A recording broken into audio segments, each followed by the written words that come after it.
तर सर्वात आधी मी गॅसवरती असा खोलगट पॅन ठेवलाय। त्यामध्ये आपल्याला 2 चमचे तूप घ्यायचं आहे। ह्या तुपामध्ये आपल्याला ड्रायफ्रुट्स भाजून घ्यायचे आहेत। इथे मी 2 चमचे बदाम कापून घेतलेत ते घेते। 2 चमचे काजू घेऊयात। आता आपल्याला हे छान सोनेरी रंगात परतून घ्यायचे आहेत। छान तुपामध्ये तळून घेऊयात। सुकामेवा तळताना मंद आचेवरतीच तळून घ्यायचा, म्हणजे छान तळला जातो आणि तुपाचा मस्त खमंगपणा काजू बदामना येतो। तर साधारण 2 मिनिटे आपण हे मंद आचेवरती तुपात तळून घेतलेत। हलका सोनेरी रंग आलाय। आता ह्यामध्ये 2 चमचे मनुके घेऊयात। मी इथे सोनेरी मनुका घेतल्यात। तुमच्याकडे जर काळ्या मनुका असतील तर त्या सुद्धा तुम्ही घेऊ शकता। मनुका सुद्धा तुपात छान तळून घेऊयात। तर हे बघा, मनुका तुपात मस्त टम्म फुलल्यात। ह्या अशा फुलल्या की पॅन मधून काढून घ्यायच्या।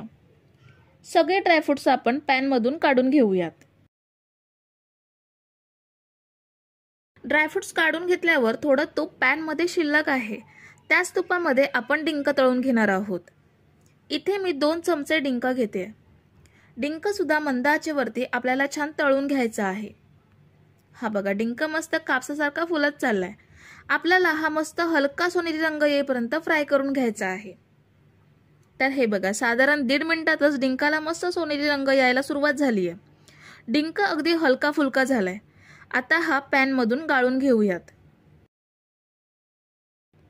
आता त्याच पॅन मध्ये पुन्हा 2 चमचे एवढं तूप घेऊयात। ह्या तुपामध्ये आपल्याला रव्यासोबत काही पीठ सुद्धा भाजून घ्यायची आहेत। इथे मी 1 वाटी गव्हाचं पीठ घेते। त्याच सेम वाटीने आपल्याला अर्धी वाटी रवा घ्यायचा आहे। रवा जाड बारीक कोणताही चालेल आणि सेम वाटीने अर्धी वाटी बेसन घेऊयात।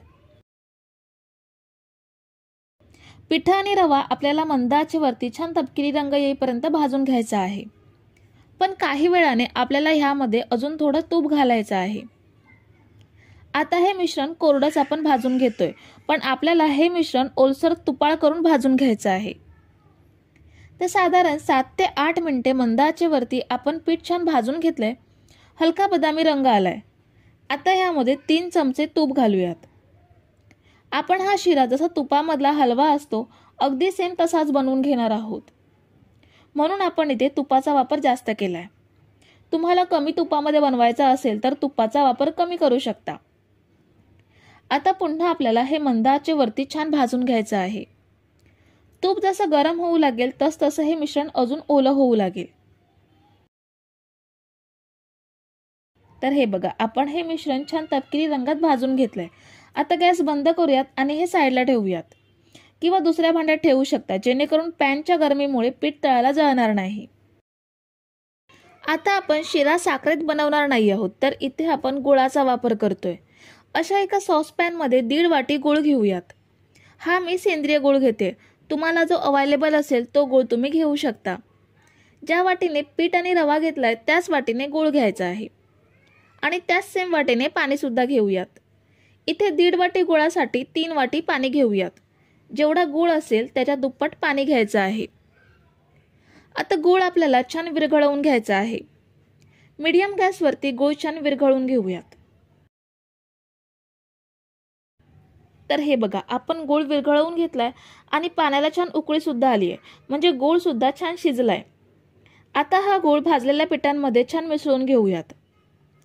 गुळाचं मिश्रण सुद्धा गरम आहे आणि पीठ तुपाचं मिश्रण सुद्धा गरम आहे, त्यामुळे हे लगेच छान एकजीव होतं। आपल्याला हे मीडियम गॅसवरती असंच ढवळून घ्यायचं आहे।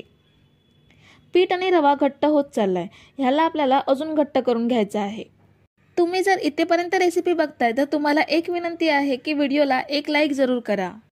तर हे बघा, अगदी मिनिटभरातच मिश्रण छान घट्ट झालंय आणि पॅन पासून वेगळं व्हायला लागलंय।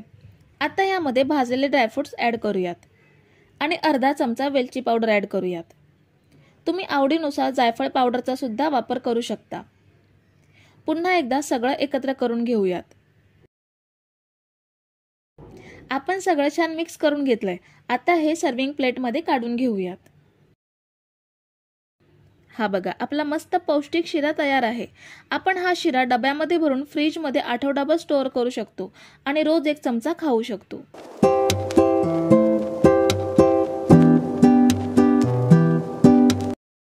बीटाचा हलवा बनवण्यासाठी मी इथे 3 मोठे बीट घेतलेत.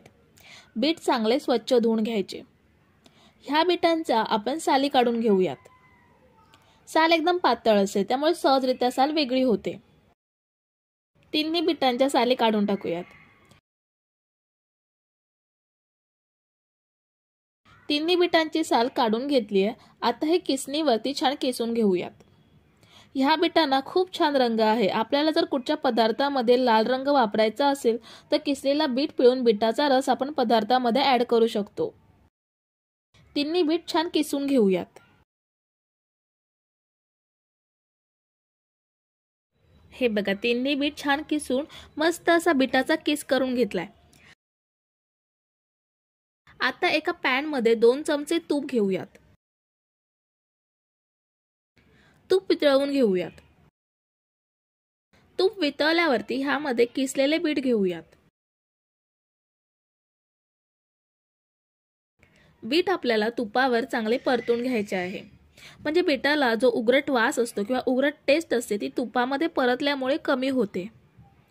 साधारण 2 ते 3 मिनिटे हे मीडियम गॅसवरती तुपावर छान परतून घेऊयात.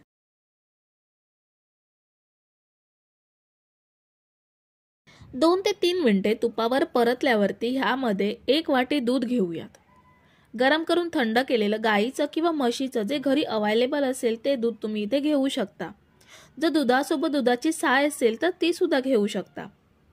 दुधामध्ये छान मिक्स करून घेऊयात. दुधामध्ये मिक्स केल्यावर ह्यावरती झाकण लावून 10 मिनिटं हे छान वाफवून घेऊयात. म्हणजे बीट दुधात चांगला शिजेल.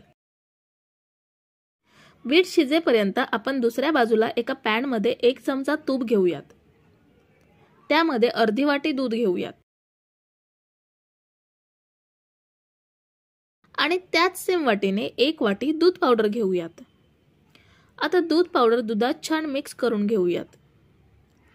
मीडियम गॅसवरती आपल्याला हे दूध पावडर आणि दुधाचं मिश्रण घट्ट करून घ्यायचं आहे. जसजसं हे चांगलं गरम होईल तसतसं हे घट्ट होऊ लागेल. साधारण 2 मिनिटातच बघू शकता हे किती घट्ट झालंय ते. आपल्याला अजून हे घट्ट करून घ्यायचं आहे. आता साधारण 5 मिनिटांनंतर बघू शकता याचा छान घट्ट गोळा बनलाय आणि तो पॅनला चिकटत सुद्धा नाहीये. आता गॅस बंद करून हे साईडला ठेवूयात. आपला बिना भेसळचा आणि ताजा खवा आपण इथे बनवून घेतलाय. आता 10 मिनिटांनी बीट चेक करूयात. हे बघा, छान मऊसूत झालंय आणि वाफेने पाणी सुद्धा सुटलंय. आता आपण ह्यामध्ये 1 वाटी साखर घेऊयात.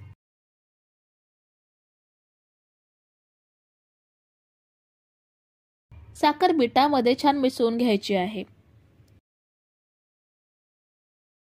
साखर ऍड केल्यामुळे बीटाला अजून पाणी सुटलंय. आता गॅसची फ्लेम थोडी वाढवून हे पाणी थोडं आटवून घेऊयात. 5 मिनिटे फास्ट गॅसवरती ढवळून घेतल्यावर ह्यामधलं पाणी थोडं कमी झालंय. आता ह्यामध्ये आपण बनवलेला खवा ऍड करूयात. थोडेसे ड्रायफ्रुट्स घेऊयात. मी इथे काजू बदाम कापून घेतलेत. ड्रायफ्रुट्स तुम्ही तुमच्या आवडीनुसार घेऊ शकता. आणि अर्धा चमचा वेलची पावडर घेऊयात.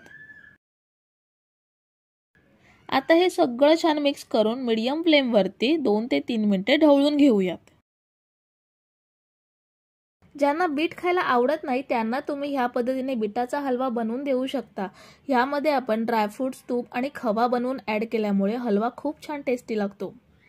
2 ते 3 मिनिटे ढवळून घेतल्यावर आपण आता सर्विंग बाउलमध्ये काढून घेऊयात. हा बघा, आपला मस्त आणि स्वस्त बीटाचा हलवा जास्त खटपट न करता बनवून घेतलाय. चवीला हा हलवा अप्रतिम आहेच, त्याच सोबत पौष्टिक पण आहे. मी थोडे काजूचे आणि पिस्त्याचे काप वरून गार्निश करून घेते. तर मंडळी, रेसिपी कशी वाटली हे कमेंट करून नक्की सांगा. आणि रेसिपी आवडली असेल तर पटकन लाईक करा आणि तुमच्या मित्रमैत्रिणी तसेच फॅमिली सोबत सुद्धा रेसिपी शेअर करू शकता. आणि महत्त्वाचं म्हणजे चॅनलला जर तुम्ही अजून सबस्क्राईब केलं नसेल तर पटकन सबस्क्राईब करा आणि बेल बटन प्रेस करून ऑलला क्लिक करा.